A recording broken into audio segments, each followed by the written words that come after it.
discuss about the topic gain, profit and income. बच्चे सबसे पहले इनकम क्या होती है? इनकम का मतलब है कि आपका रेवेन्यू कितना ज़्यादा है आपके एक्सपेंसेस से।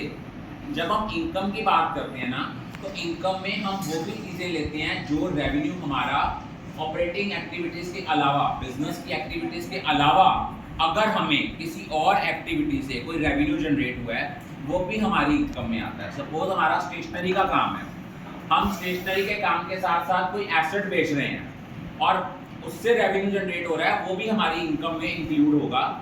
इनकम का मतलब होता है टोटल रेवेन्यू में से टोटल एक्सपेंसेस माइनस करते हैं। जो टोटल रेवेन्यू है उसमें रेवेन्यू फ्रॉम ऑपरेशंस भी आएगा और revenue from non operating activities जो है वो भी आएगा। एक्सपेंसेस, ऑपरेशनल एक्सपेंसेस भी आएंगे, नॉन ऑपरेटिंग एक्सपेंसेस भी आएंगे। लेकिन जब हम बात करते हैं प्रॉफिट की, प्रॉफिट का मतलब होता है difference, excess of revenue over expense. लेकिन जब हम प्रॉफिट में रेवेन्यू की बात करते हैं, एक्सपेंसेस की बात करते हैं, these are related only to the operating activity.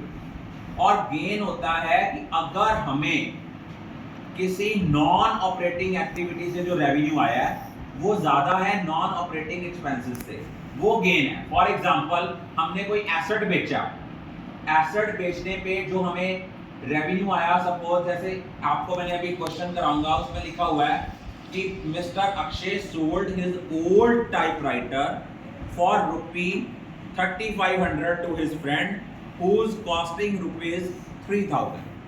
अगर मिस्टर अक्षय को अपना पुराना टाइपराइटर बेचने में उसको रेवेन्यू आ रहा है 3500, कॉस्ट थी उसकी 3000, इट मींस ये जो डिफरेंस होगा ये होगा गेन। अब इस क्वेश्चन में अगर आपने निकालना है गेन, तो गेन क्या होगा? गेन होगा revenue from non operating activity minus non operating expenses. अब देखो आपकी नॉन ऑपरेटिंग रेवेन्यू कितना था? एक मिस्टर अक्षय ने अपना पुराना टाइपराइटर बेचा था, कितने का? 3500 का। तो 3500 में से उसकी कॉस्ट थी 3000, जो 5000 ओवर एंड एक्सेस आ गया, that is the gain. Clear? और अगर आपने निकालना है प्रॉफिट, तो प्रॉफिट हम कैसे निकालते हैं? प्रॉफिट निकालने का फॉर्मूला होता है revenue from operating activity minus operating expenses. अब ऑपरेटिंग एक्टिविटी का रेवेन्यू क्या होगा कि जिन चीजों में हम डील कर रहे हैं उनकी हम सेल कर रहे हैं। जैसे इस क्वेश्चन में दिया हुआ है कि हम लोगों ने पेंसिल्स जो थी 20 बॉक्सेस पेंसिल्स के जो थे वो हमने सेल किए 100 ईच बॉक्स। 10 नोटबुक्स जो थी वो सेल की at the rate of ₹75 each. 15 हमारे जेल पेन्स थे at the rate of ₹20 each और 24 बॉल पेन्स थे at the rate of ₹120 each dozen. अब देखो, अब यहाँ पे हमने निकालना है इस क्वेश्चन में रेवेन्यू का। ध्यान से देखो, रेवेन्यू फ्रॉम ऑपरेटिंग एक्टिविटीज कितना है? हमने 20 बॉक्सेस पेंसिल्स के लिए 100 रुपए का एक बॉक्स था, वो हो गए हमारे 2000। 10 नोटबुक्स थी 75 ईच, ये आ गया 750। उसके बाद था हमारे 15 जेल पेन थे जिसका रेट था ₹20 ईच, ये भी रेवेन्यू का पार्ट है। 15 इंटू 20। उसके बाद उसने लिखा था 24 बॉल पेन्स हैं और बॉल पेन का रेट है 120 ईच डजन। तो 24 बॉल पेन्स का मतलब हो गया 2 डजन। एक डजन की अगर कॉस्ट है 120 रुपए, तो 2 डजन की कितनी हो गई? ये सारा आ गया। उसके बाद हमने इनमें से ऑपरेटिंग एक्सपेंसेस माइनस करने हैं। ऑपरेटिंग एक्सपेंसेस क्या है कि इन सब की कॉस्ट प्राइस क्या थी।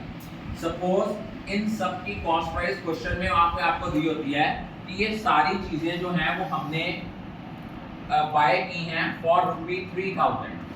तो ये आपका क्या बनना था? 2000 प्लस 750 प्लस 300 प्लस 240 माइनस 3000।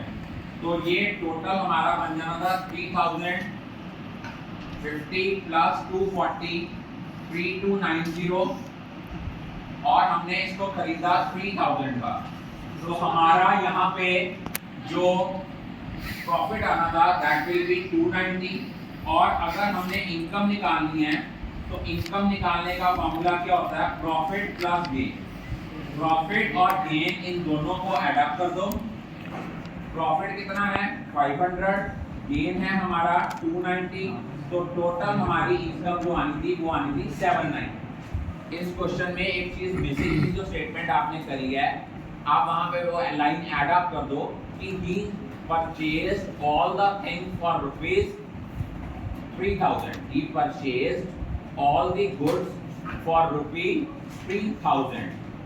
तो प्रॉफिट का होता है, प्रॉफिट होता है जो आपको जिन चीजों में आप डील कर रहे हो उनकी सेल में से उनकी कॉस्ट प्राइस को माइनस कर दोगे, you will get the profit.